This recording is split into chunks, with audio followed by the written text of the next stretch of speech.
Yun mga kabayan, no? Nakalungkot tingnan. Kita mo yung ating mga kababayan na talagang walang laban sa mga Chinese. Napakadihado tayo talagang mga Pilipino. Ayun mga kabayan, tingnan nyo na lang kabayan. Grabe talaga yung panghaharas ng mga Chinese sa ating mga kabayan. Kasi maliit tayong bansa at kulang tayo sa mga kagamitan. Isa sa pinakamakawawa dito yung mga kababayan nating mga Coast Guard. Minsan hindi mo alam kung anong mangyayari sa laot, no? Sa mga kababayan natin, panoorin nyo na lang kung anong ginawa ng mga Chinese sa ating mga bayan na Coast Guard. Tingnan nyo naman mga kababayan, napakakulang talaga tayo sa mga kagamitan. Hindi kagaya itong mga Chinese vessel na ito, no? Tingnan nyo naman kabayan, napakalakas ng kanilang water pump. Grabe, pag tinamaan ka nito, nako, lipad ka talaga ng napakalayo. At kung makikita nyo, pinupunterya talaga nila yung flag ng Pilipinas. Tingnan nyo naman, napakalayo talaga ng diferensya ng Philippine Coast Guard at Chinese Coast Guard. Tingnan nyo naman yung kanilang vessel, napakahigante. Parang langgam lang yung Pilipinas na vessel sa kanila. Yes, isa sa pinakamakawawa dito yung mga kababayan natin na dito lagi nagpapalaot, lalong-lalo na yung mga kababayan nating nangingisda. Kasi lagi silang itinataboy ng mga Chinese kahit sa kanilang mga teritoryo na.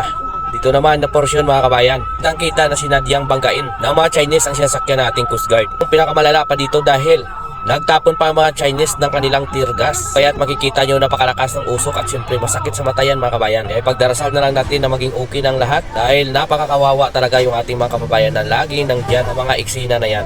At yung mga Chinese mayroon pang mga itak, kutsilyo na kung saan binubutasan pa ang mga sinasakyan ng ating mga Coast Guard. Grabe. Yung kung makikita yung mga kabayan, no?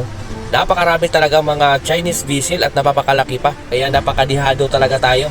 Napakahirap labanan itong mga Chinese nito. Lalong-lalo na hindi kayo minsan magkaintindihan dahil hindi din sila makaintindi ng English. Kaya magulo silang kausap. At yun, makikita nyo, grabe. Palibutan na yung ating Coast Guard dito.